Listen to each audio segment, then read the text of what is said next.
उसके गर्म आंसू जब आंखों से बहकर रुखसार तक पहुंचे, आमन ने उनकी तरी अपने रुखसार पर महसूस की। आमन ने इस लम्हे निगाह उठाई। इस चुलबुली गुड़िया की आंखें बंद थी और आंसू बह रहे थे। अपने वजूद में एक नए एहसास को जन्म लेता पाया। उसके गुलाब सी पंखड़ियों जैसे होंठ लरज रहे थे। दिल एक नए सांस पर धड़का। उसके आंसू अपने अंगूठों के पोरों से साफ किए। एक अजीब सा सहर अपने इर्द गिर्द महसूस कर रहा था वो। उसके लरजते होंठों पर नजरें ठहर गईं। जोनी की महक उसे खींच रही थी अपनी जानिब। वो उसके अनाबी होंठों पर बेख्तियार ही झुकता चला जा रहा था। Welcome to our channel novels by Husn Kanwal. अस्सलाम वालेकुम लिसनर, मैं हूं आपकी होस्ट लाइबा सुमेर और मैं हाजिर हुई हूं हुस्न कंवल का नॉवेल वफाए यार की किस्त नंबर 10 लेकर। तो आइए हम शुरू करते हैं। देख के मुझको हंसता गाता, सड़ गई ये दुनिया सड़ गई। वो बहुत तेज के आलम में अपने कमरे से निकला था। जब जोनी के कमरे तक पहुंचा तो कान फाड़ देने वाले म्यूजिक ने गुस्से को मजीद आसमानों तक पहुंचाया। उसने बड़ी मुश्किल से अपने होंठ भींचते दरवाजा नॉक किया। ये उसके बर्दाश्त की इंतहा थी, मगर दरवाजा नॉक करने पर कोई जवाब ना मौसूल हुआ। होता भी कैसे? गाने इतनी जोर से जो चल रहे थे, यकीनन उसे आवाज पहुंची ही नहीं होगी दरवाजा नॉक होने की। वो धड़ाम से दरवाजा खोलकर जैसे ही अंदर दाखिल हुआ, वो सामने बेड पर खड़ी दुपट्टे से बेनियाज नाचती नजर आई। उसकी पुश्त थी आमन की जानिब। उसने कमर को एक अदा से लहराकर अपनी घनी जुल्फे पीछे झटकी, माना वो बहुत गुस्से में आया था, मगर उसकी अदा देख कुछ लम्हों के लिए मबहूत हुआ। वो अपनी चुलबुले अंदाज में नाचती हुई जैसे ही मुड़ी, सामने आमन को खड़ा पाया, जो इसे ही सताइशी निगाहों से तक रहा था। नाजुक सिफ्त उसे अचानक देख मारे शॉक्ड के अपनी जगह मुंजमद हुई। उसे जरा इल्म नहीं कि वो कब से वहां खड़ा उसे नाचता देख रहा है। दोनों की नजरें मिली। बस नजर का मिलना था कि आमन फौरन नजर फेर गया। वो चुलबुली सी गुड़िया तेजी से नीचे उतरी और रिमोट साइड टेबल से उठाकर एलसीडी बंद की। गाने की आवाज बंद होते ही पूरे कमरे में सकूत तारी हुई थी। कोई तो बड़ा कवानीनों असूलों का पाबंद बनता है। क्या इस सलीकेमंद शख्स को इतनी भी तमीज नहीं कि किसी लड़की के कमरे में दाखिल होने से पहले दरवाजा नॉक करते हैं? वो दोनों हाथ फोल्ड कर दांत पीसते हुए एक आईब्रो उचकाकर उसके रूबरू खड़े हो तंजिया पूछने लगी, जाकर दुपट्टा ओढ़ कर आओ पहले। उसने नजर झुकाए अपनी नाक की चोंच शहादत व अंगूठे की उंगली से हल्के से मसलते लचकदार लहजे में कहा। अपनी सांसों को बेतरतीब महसूस कर रहा था वो। उसके कहते ही जोनी फौरन अपने बेड पर पड़े दुपट्टे की जानिब लपकी। तुम तो बहुत खुश नजर आ रही हो। वो दुपट्टा अभी ओढ़ ही रही थी कि मुकाबिल उसकी पुश्त तकते दिल जले अंदाज में बोला, तो क्या ना होती? दुपट्टा तमीज से सर पर ओढ़ते जब वो सामने आई तो आमन को मजीद अपनी सांसें बेतालो तरतीब में होती महसूस हुई। मासूमियत की इंतहा को छूते सवाल दागा। उसके सवाल ने मुकाबिल नौजवान के तन बदन में आग लगाई। बिल्कुल होना चाहिए, आखिर मंगनी जो होने जा रही है तुम्हारी। लेकिन एक बात समझ नहीं आई, जब शादी ही करनी थी तुमने तो तुम दादा व अपने बाप के हुक्म के खिलाफ जाकर पेपर देने क्यों गई? वो जज्बज होकर उसका नाजुक बाजू दबोच कर झंझोड़ते सवालिया अंदाज में पूछने लगा। वो जानना चाहता था आखिर इस लड़की के दिमाग में चल क्या रहा है। इस हसीन नौजवान की आंखों में आग के शोले देख वो बजाय डरने के इत्मीनानी से मुस्कुराई। आमन उसकी मुस्कुराहट पर उलझा। किस बात की आग लगी है दिल में? इसीलिए कि मैं तालीम छोड़कर मंगनी कर रही हूँ, या इसलिए कि तुम्हें छोड़कर मंगनी कर रही हूँ? अजीब सी चमक उभरी थी इन बिलोरी आंखों में ये सवाल करते वक्त। ये वो सवाल था जिसे सुन एक दो सानियों के लिए वो साकित हुआ। उसकी पकड़ भी ढीली पड़ी मुकाबिल के नाजुक बाजू पर। दिल को इसके सवाल पर डोलते हुए पाया। जवाब नहीं था उसके पास कोई। क्यों खेल रही हो सबकी जिंदगियों से? क्या वो नहीं जानता था खानदान के सिवा किसी भी फर्द के लिए नफरत व कदूरत के सिवा कोई जज्बा नहीं रखती? फिर क्यों खेल रही थी खानदान के तीनों लड़कों के दिलों से? वो लड़की क्या समझती है, अंधा है वो? या समझती है कि सिर्फ वही अकल लेकर पैदा हुई है दुनिया में? क्योंकि ये मेरा पसंदीदा खेल है। चेहरे पर मुस्कान लिए तेजी से बोली, बस कर दो जू। दूसरों की जिंदगियों में आग लगाओगी तो अपने हाथ भी जल जाएंगे। उसे अपने करीब कर उसका बाजू झंझोड़ते समझाने वाले अंदाज में गोया हुआ। ओ कितनी फिक्र है काले बिल्ले को मेरे हाथों की। वो होंठों को गोल कर उसकी संजीदगी से दी की गई नसीहत मजाक में उड़ा गई। ओ ये क्या हुआ है? अचानक ही उसकी निगाह आमन के रुखसार के छिले हिस्से पर पड़ी। वो तेजी से थोड़ा उचक कर उसके चेहरे को बगौर फिक्रमंद नजरों से तकते हुए पूछने लगी। उसकी सारी तवज्जो अब सिर्फ आमन की चोट की जानिब थी। वो चुलबुली गुड़िया अचानक अपने दोनों अंगूठों पर उचक कर उसके चेहरे के करीब अपना चेहरा लाई तो मुकाबिल की आंखें शौक से बड़ी हुईं। ये तो छिल गया है, कैसे? वो बगौर देखते हुए पूछने लगी। अपनी परेशानी में उसने तवज्जो ही ना दी कि आमन की सांसें रुक गई थी। वो सांस रोके खड़ा था। तकलीफ हो रही होगी। आमन ने इस लम्हे बहुत नजदीक से इस चुलबुली गुड़िया का चेहरा देखा। वो अपनी फिक्र में डूबा नजर आया। न जाने क्यों अच्छा लग रहा था उसका अपने लिए फिक्र जाहिर करना।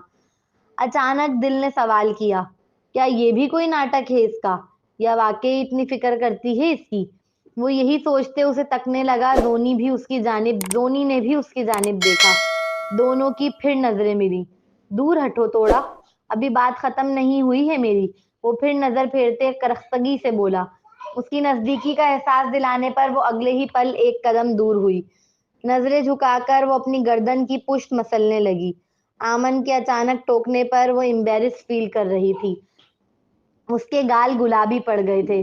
कमरे की फिजा में 2-3 सानियों तक खामोशी छाई रही। आइंदा मुझसे उम्मीद मत रखना कि मैं तुम्हारे लिए कोई स्टैंड लूंगा। वो दांत पीसते कहता उसका बाजू आहिस्तगी से छोड़कर मुड़कर जाने लगा। बोल तो ऐसे रहा है जैसे मेरे लिए न जाने किस किस से लड़कर आए हो। वो मुंह बसोर कर उसकी पुश्त तकते तंजिया बोली। अगर मैंने तुम्हारे लिए स्टैंड नहीं लिया तो तुम बताओगी अम्मा ने क्यों तुमसे पूछा शादी का, जबकि आज तक हमारे खानदान में लड़कियों से नहीं पूछा गया। इस लड़की का किया तंज उसे तेज दिला गया था। वो शेर वापस पलटकर उसकी आंखों में झांकते गुर्राते हुए पूछने लगा। मुझे नहीं पता तुम क्या खेल खेल रही हो, मगर मुझे अपने खेलों से दूर रखना अब, समझी? तुम्हारी खातिर मैंने मर्दों की महफिल में दादा को मजबूर किया कि तुम्हारी तालीम के मुतालिक किया हुआ अपना फैसला वापस लें। दादी को मनाया कि तुम्हारी शादी बगैर तुम्हारी मर्जी पूछे ना करें, ताकि जब वो पूछे तो तुम इनकार कर दो और अपनी तालीम बगैर किसी रुकावट के जारी रख सको। मगर नहीं, मोहतरमा तो एक भाई को दाना डालने और दूसरे से मंगनी करने व शर्माने में मशगूल है। अगर वो गुस्से में ना होता तो हरगिज न जताता कि क्या कुछ करता फिर रहा है उसकी खातिर, ताकि वो अपनी तालीम जारी रख सके। क्या वो नहीं जानती? इब्राहिम बख्श का किया फैसला पत्थर पर लकीर की मानिंद होता है। अगर आमन ने उसकी खातिर इनका फैसला बदलवाया था तो ये कोई आम बात ना थी। अगर खानदान की लड़की होने के बावजूद उसने शाहीन बेगम को मजबूर किया कि उसकी शादी को लेकर रजा मालूम करें, तो ये बात अपने आप में ही बहुत बड़ा कमाल थी। जोनी ने तो उस नजरिए से सोचा ही नहीं था इस दिन, लेकिन अब शदीद पछतावा हो रहा था कि क्यों ना सोचा। आमन को जलाने के चक्कर में वो शहरोज के रिश्ते को हाँ कर आई थी। मुझे पता नहीं था कि तुमने इसलिए मेरी रजा पुछवाई है, वो नजर झुकाकर बोली। उसके लहजे में मासूमियत नुमाया थी। बंद करो अपना ये मासूम व नासमझ बनने का नाटक। मैं खामोश हूँ इसका मतलब ये मत समझो कि मुझे नजर नहीं आता कि तुम क्या कर रही हो। वो दांत पीसते बेएतबारी से गोया हुआ। मैं कोई नाटक नहीं कर रही, मुझे जरूरत ही नहीं। डरपोक नहीं हूं मैं। जो करती हूँ डंके की चोट पर करती हूँ। अगर कोई और यूं बेएतबारी से कहता तो वो हंसी में टाल जाती, अहमियत ना देती, मगर सामने खड़ा शख्स आमन था, जिसकी बेएतबार निगाहें वो अल्फाज दिल को जख्मी करते मालूम हुए। हाँ, वो तो नजर आ ही रहा है। एक के साथ घूम फिर रही हो, दूसरे से मंगनी करने जा रही हो, और तीसरे के सामने दुपट्टे उतार कर नाच रही हो। वाकई खासा बहादुर हो तुम। एक ही खानदान के 3 लड़के एक साथ पटा रही हो, वो भी स्कूल पढ़ने की उम्र में। वाकई बहादुरी तो है। कहो तो गोल्ड मेडल दूं? उसकी नाजुक व पतली कमर के गिर्द अपना हाथ हाइल कर उसे खुद से झटके से लगाकर करीब करते, आंखों में आंखें डाल निहायत कदूरत से एक एक जुमला जताते हुए अदा किया। आखिरी जुमला निहायत तंजिया व चुपते हुए लहजे में इस्तिफसार किया। यकीनन वो चोट कर रहा था। दूसरों के दिलों से खेलने वालों को खुद भी कभी दिली सुकून नसीब नहीं होता। यकीन करो मेरा, मुझे अंदाजा है तुम्हारी तकलीफों का। मैं समझता हूँ, मगर ये कोई तरीका नहीं अपनी तकलीफों का बदला लेने का। आमन के तंजिया तीर उसके दिल पर जाकर लगे थे, डायरेक्ट। आमन ने कमर को आहिस्तगी से छोड़ते उसकी जुल्फों में हाथ उलझाकर अपनी पेशानी उसकी पेशानी से लगाकर मध्यम व निहायत नरमी व मोहब्बत से समझाने वाले अंदाज में कहा, وہ جان چکا تھا جتنا لڑے گا وہ اتنا ہی باغی ہوگی. جو لوگ کسی سے ڈرتے نہ ہوں وہ بہت خطرناک ہوتے ہیں.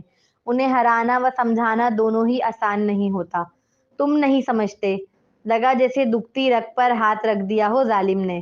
کہتا ہے کہ سمجھتا ہے. بھلا حویلی کے لاڈلے کو کب وہ تکلیفیں و اذیتیں سہنی پڑیں جو اس کے حصے میں صرف لڑکی ہونے کے سبب آئیں. خاندان تو دور کی بات، اس کے باپ نے آج تک اسے دل سے قبول نہیں کیا تھا. وہ جان ہی نہیں سکتا تھا اس تکلیف کو جو اپنے باپ کے منہ پھیرتے وقت، وہ منہ بسوڑتے وقت، ہاتھ اٹھاتے وقت وہ محسوس کرتی آئی تھی. باپ کا نفرت کرنا ایک بیٹی کو ویسے بھی مار دیتا ہے.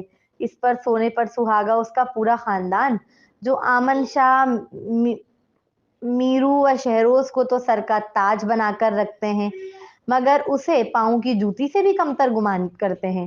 زونی نے جھنجھلا کر اس کا ہاتھ اپنی زلفوں و رخسار سے ہٹانے کی صحیح کرتے بھپر کر اس کی آنکھوں میں آنکھیں ڈال قطعی لہجے میں کہا. وہ دور ہونا چاہتی تھی، آمن کو دور دھکیل دینا چاہتی تھی خود سے، مگر وہ نہ ہوا کیونکہ پوری طاقت سے نہیں کیا تھا اپنا عمل. کرتی بھی کیسے؟ شاید چاہت ہی نہیں تھی وہ چھوڑے. کمزور سی کوشش تھی بہت اسے دور کرنے کی. پہلی بار تو کوئی کہہ رہا ہے کہ اس کی تکلیف سمجھتا ہے. میں سمجھتا ہوں. اس کی آنکھوں میں صداقت تھی. وہ حسین نوجوان اس کی ناک سے اپنی ناک نرمی سے رگڑتے بھرائی آواز میں بولا. دونوں ہی ایک دوسرے کی سانسوں کی مہک کو محسوس کر رہے تھے. چہرے نزدیکیوں سے جھلس رہے تھے. سانسیں بے ترتیب تھیں. کمرے کا ٹیمپریچر شدید آگ برسانے لگا. نہیں سمجھتے. اسے خود سے دور کرنے کی ہاتھوں سے کوشش کرنے لگی. مانا باڈی لینگویج تھی کہ دور ہو جاؤ، مگر وہ جانتا تھا اگر واقعی ایسا چاہتی تو کب کا دور پھینک چکی ہوتی. وہ نہیں چاہتی تھی. اس کا دل نہیں چاہتا تھا. زبان پر انکار مگر دل میں اقرار چھپا تھا. سمجھتا ہوں، یقین کرو سمجھتا ہوں. اس کے نازک ہاتھوں کو اپنے درمیان دوری قائم کرنے نہ دی اس حسین نوجوان نے. زونی کے ہاتھ اس کے کالے کرتے کو مضبوطی سے بھینچے ہوئے تھے. تم جھوٹ بول رہے ہو. تم کبھی نہیں سمجھ سکتے. وہ رو دی تھی. وہ واقعی رو دی تھی. آنکھوں کے آگے پوری اذیتوں و تکلیفوں بھری زندگی جو جھوم گئی تھی. اس کے گرم آنسو جب آنکھوں سے بہہ کر رخسار تک پہنچے، آمن نے ان کی تری اپنے رخسار پر محسوس کی. آمن نے اس لمحے نگاہ اٹھائی. اس چلبلی گڑیا کی آنکھیں بند تھی اور آنسو بہہ رہے تھے. اپنے وجود میں ایک نئے احساس کو جنم لیتا پایا. اس کے گلاب سی پنکھڑیوں جیسے ہونٹ لرز رہے تھے. دل ایک نئے سانس پر دھڑکا. اس کے آنسو اپنے انگوٹھوں کے پوروں سے صاف کیے. ایک عجیب سا سحر اپنے ارد گرد محسوس کر رہا تھا وہ. اس کے لرزتے ہونٹوں پر نظریں ٹہر گئیں. زونی کی مہک اسے کھینچ رہی تھی اپنی جانب. وہ اس کے انابی ہونٹوں پر بے اختیار ہی جھکتا چلا جا رہا تھا. کیا ہو رہا ہے یہاں؟ ابھی وہ اپنی حدود پار کرتا اس سے قبل ہی پیچھے سے سرد آواز آئی. اس آواز پر آمن حواسوں میں لوٹا تھا. فوراً ہی آنکھیں میچی. یہ کیا کرنے جا رہا تھا میں؟ دوسری جانب زونی نے اپنی ماں کی آواز پر آنکھیں کھولی. وہ تیزی سے زونی سے ایک قدم دور ہٹ کر کھڑا ہوا. آنکھوں میں کچرا چلا گیا تھا. وہ دیکھ رہا تھا یہ کالا بلّا. زونی نے اپنی آنکھیں آنسو سے صاف کرتے تیزی سے پورا اعتمادی سے لہجے میں کہا. آمن بے اختیار مسکرا دیا. پہلی بار وہ اسے بچا رہی تھی، وہ بھی کس موقع پر؟ اچھا. وہ قریب کھڑے دیکھا تو اقصیٰ بیگم اپنی بات کی وضاحت شرمندہ سی ہو کر دینے لگیں. ساتھ ساتھ اپنا جملہ بھی ادھورا چھوڑ دیا. آمن اس لمحے صرف زونی کو دیکھ رہا تھا جو کس قدر پر اعتمادی سے جھوٹ بول رہی تھی. اسے حیرت ہوئی کوئی اتنی پر اعتمادی و بھرم سے بھی جھوٹ بول سکتا ہے کہ دیکھنے والا اپنی حس باسرہ پر شک کر جائے. یقیناً یہ اس نازک دکھنے والی چالاک لڑکی کا ہی خاصہ تھا. وہ خاموشی سے سر جھٹک کر چل دیا. یہ لو. وہ آرام سے اپنے دوستوں کے ساتھ ڈیسک پر چڑھ کر بیٹھا ہوا تھا کہ مریم نے آ کر اس کی جانب فائل بڑھائی. اس ہینڈسم لڑکے نے الجھ کر اس کے ہاتھ سے فائل لے لی. اس کے اندر لو لیٹر تو نہیں ہے نا؟ وہ شوخی سے ایک آئی برو اچکا کر پوچھنے لگا. شاہ میر کے سارے دوست اس کی بات سنتے ہی ہنسنے لگے تھے. اس کے دوستوں کا خود پر ہنسنا مریم کو شدید ناگوار گزرا تھا. وہ بغیر کچھ بولے وہاں سے تیزی سے باہر نکل گئی. پوری رات بیٹھ کر اس کا کام کیا تھا مریم نے، اور بدلے میں بجائے شکریہ ادا کرنے کے اس نے اپنے سارے دوستوں کے سامنے اسے ایمبیرس کیا. شاہ میر نے اس کے جانے کے بعد فائل کھولی تو یہ دیکھ کافی حیران ہوا کہ اس کا کیا مذاق وہ نادان و بھولی چشمش سیریس لے گئی تھی. وہ واقعی اس کا کام کر کے لے آئی تھی. اس کی رائٹنگ بہت خوبصورت تھی. ایک دو ثانیوں کے لیے وہ بغور دیکھتا چلا گیا. کیا دیکھ رہا ہے؟ دانیال تجسس سے پوچھ اٹھا. اسے فائل میں نظریں جھکائے دیکھ. لو لیٹر اپنے خون سے لکھ دیا ہے کیا؟ جو نظر ہی نہیں ہٹ رہی. اینی اس سے اپنا کندھا ٹکراتے ایک آنکھ مار کر چھیڑتے ہوئے پوچھنے لگی. بس رائٹنگ دیکھ رہا تھا. اس نے فائل بند کر کے پیچھے سیٹ پر رکھے اپنے بیگ میں ڈالی. شاہمیر کا خاکہ مریم کی نگاہ میں بیڈ بوائے کا تھا جو ہر وقت اپنے بیک بینچر دوستوں و لڑکیوں میں گھرا نظر آتا. اگلا سین. آپ کب واپس آئیں گے؟ بڑی مشکل سے آلیان کا سیل لے کر اپنے کمرے میں چھپ کر وہ ارمان سے بات کر رہی تھی. ارمان نے تو کہا تھا کہ آلیان کو نکاح کی بتا دو. وہ جب تک وہاں رہ رہا ہے تمہاری بات مجھ سے کرا دے گا. مگر وہ نہ مانی. ریحانہ بیگم پہلے ہی اس کی ناک میں دم کر کے رکھ رہی تھی. اگر خدا نخواستہ انہیں آلیان کے ذریعے اس نکاح کی بھنک بھی لگ گئی تو پھر وہ اس کے ساتھ کیا وحشیانہ سلوک کریں گی، وہ یہ سوچ کر ہی خود کو لرزتا ہوا پاتی تھی. یہی خوف اسے ہر وقت ستاتا تھا، اس لیے اس نے صاف انکار کیا. الٹا اسے بھی تائید کی کہ نہ بتائے کسی کو. وہ روتے ہوئے پوچھنے لگی، ارمان کے بغیر دل نہیں لگتا تھا اس کا. ارے میری جان، بس تھوڑا سا اور انتظار. وہ مسکراتے ہوئے گویا ہوا. مریم کا خوبصورت سراپا اس کی آنکھوں میں گھوم رہا تھا. وہ بھی کہاں رہ پا رہا تھا اس کے بغیر. ایک ایک دن گن گن کر گزار رہا تھا. یہ انتظار ہی تو نہیں ہوتا. وہ روتو سا منہ بنا کر بولی. اس نے ارمان کو نہ بتایا کہ ریحانہ بیگم اسے بہت تنگ کر رہی ہیں جب سے وہ گیا ہے، اور نہ ہی بتانا چاہتی تھی. جانتی جو تھی وہ بیچارہ پریشان ہو جائے گا. آلیان کو علم نہ ہو جائے کہ اس کا سیل غائب ہے، اس خوف سے زیادہ بات نہ کی.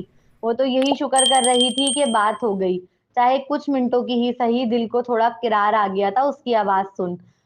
ریحانہ بیگم کا اس قدر خوف تھا کہ اس کے دل میں کہ کبھی ان کا سیل لینے کا خیال ہی نہ آیا. وہ چھپتی چھپاتی آلیان کے کمرے میں پہنچی اور سیل واپس سائڈ ٹیبل پر رکھ کر پلٹی. کمرے سے نکلتے وقت اس کا پاؤں اندھیرے کے سبب ٹیبل سے ٹکرایا. مانا زیادہ چوٹ نہیں آئی تھی، مگر تکلیف کے سبب ہلکی سی سسکی منہ سے بے ساختہ نکلی، جس پر آریان کی آنکھ کھلی. مریم کو اپنے کمرے میں دیکھ وہ الجھا، مگر اگلے ہی پل مسکرا دیا. اسے لگا مریم پسند کرنے لگی ہے اسے، اس لیے چھپ کر اس کے کمرے میں آئی تاکہ اسے دیکھ سکے.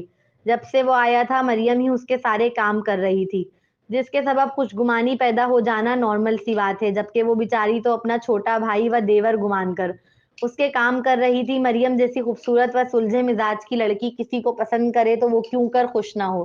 اگلا سین. شامیر رات کے 2 بجے کے قریب پارٹی کر کے گھر لوٹا تھا. پوری حویلی میں سناٹا چھایا ہوا تھا جو اسے یقین دلا رہا تھا کہ سب سو چکے ہیں. وہ اپنے کمرے کی جانب بڑھنے لگا جب سیڑھیاں چڑھتے قدم رکے. اچانک زونی کا خیال آیا تھا. 3-4 دنوں سے دیکھا نہیں تھا اسے. عجیب سی خلش محسوس کی دل میں. ایک بار دیکھ لیتا ہوں، شاید جاگ رہی ہو. وہ یہ سوچ واپس اپنی پہلی چڑھی سیڑھی اترا. نہیں، میں کیوں اسے دیکھنے جا رہا ہوں، وہ بھی آدھی رات کو. یہ صحیح نہیں. اپنے زونی کی جانب بڑھتے قدموں کو اس نے خود روکا. سر جھٹک کر واپس مڑ کر تیزی سے اوپر چل دیا. جیسے ہی کمرے میں داخل ہوا اپنی ماں کو بیڈ پر بیٹھا اپنا منتظر پایا. اب تو خوش ہو نا تم، مل گیا دل کو سکون تمہارے. وہ اسے دیکھتے ہی کھڑے ہو کر برسنے لگی. کیوں، کچھ کیا ہے میں نے؟ نہایت معصومیت سے کندھے و آئیبرو اچکاتے ہلکا سا مسکرا کر استفسار کیا. کچھ کیا نہیں، یہی تو سارا غم ہے. وہ اپنا سر پیٹتے ہوئے بولی. اور کیا نہیں کیا میں نے؟ وہ ابھی سمجھا نہیں تھا. زونی کا رشتہ نہیں مانگا، پتا ہے؟ کل شہروز و زونی کی منگنی کا فنکشن ہے حویلی میں. وہ سر پیٹتے ہوئے بتا رہی تھی. ان کے بتاتے ہی شاہمیر کی آنکھیں بدلی. منگنی؟ یہ خبر سن کر تو اسے خوش ہونا چاہیے تھا. یہی تو چاہتا تھا وہ، اپنے بھائی کا فیوچر سیکیور کرنا. مگر پھر دل میں یہ ہلچل سی کیوں مچ گئی تھی؟ کیوں یہ خبر کانوں کو اچھی نہ لگی؟ کیوں ایسا لگا جیسے کچھ کھو گیا ہو، کچھ بہت خاص؟ ہاں منگنی. مجھے یقین ہے اس چالاک لومڑی بانو نے خود فون کر کے ہاسٹل سے بلایا ہے اپنے بیٹے کو زونی سے منگنی کرنے کے لیے. تبھی تو اڑا بیٹھا ہے کہ واپس تب تک نہیں جائے گا جب تک اس کی منگنی نہ کرا دے.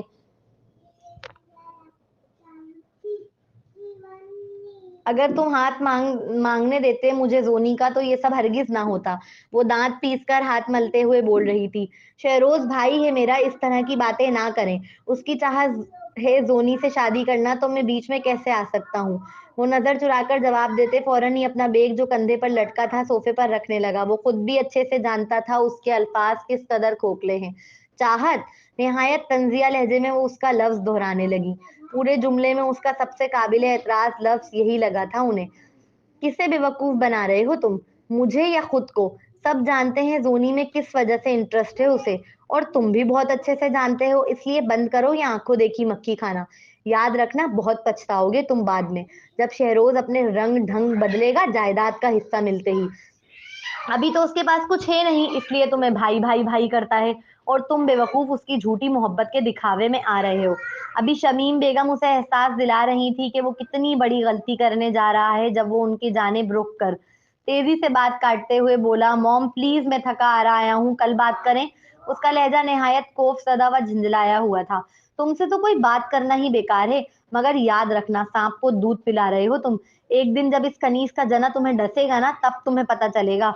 वो पाँव पटक कर कहती हुई बाहर चल दी। उसके चेहरे पर छाई खौफ देख महसूस जो हो गया था कि उस शख्स से कोई भी बात करना वक्त के ज़िया के सिवा कुछ नहीं। इनके जाते ही शामिर ने तेजी से दरवाजा बंद किया, फिर दरवाजे से ही लगकर खड़ा हो गया। एक गहरी सांस ली, उसका चेहरा मुरझा गया था। वो बाद में क्या पछताएगा, वो तो अभी से ही पछतावे की आग में जलने लगा था। बस कबूल नहीं करना चाहता था, उसका दिल मलामतें कर रहा था उसे। क्या वो नहीं जानता था कि शहरोज जोनी से सिर्फ उसकी जायदाद के लिए शादी करना चाहता है? कोई मोहब्बत नहीं करता वो उससे, ना ही कोई इंटरेस्ट है उसकी पर्सनैलिटी में। माने या ना माने, उसके दिल का हर कोना जानता था कि वो इंटरेस्टेड है जोनी में। इस लम्हे अपने दिलो दिमाग में एक जंग चलती पाई। ओ जबरदस्त, जबरदस्त, जबरदस्त, बहुत जबरदस्त है आज की एपिसोड। आप लोग बताइएगा आप लोगों को कैसी लगी? मुझे तो बहुत अच्छी लगी, बहुत जबरदस्त लगी। और अगर आप लोगों को नेक्स्ट एपिसोड भी टाइम पे सुनना है तो प्लीज हमारे चैनल को सब्सक्राइब कर लीजिएगा, नॉवेल को लाइक जरूर कीजिएगा। मिलते हैं नेक्स्ट एपिसोड में, जब तक के लिए दुआओं में याद रखिएगा। अल्लाह हाफिज।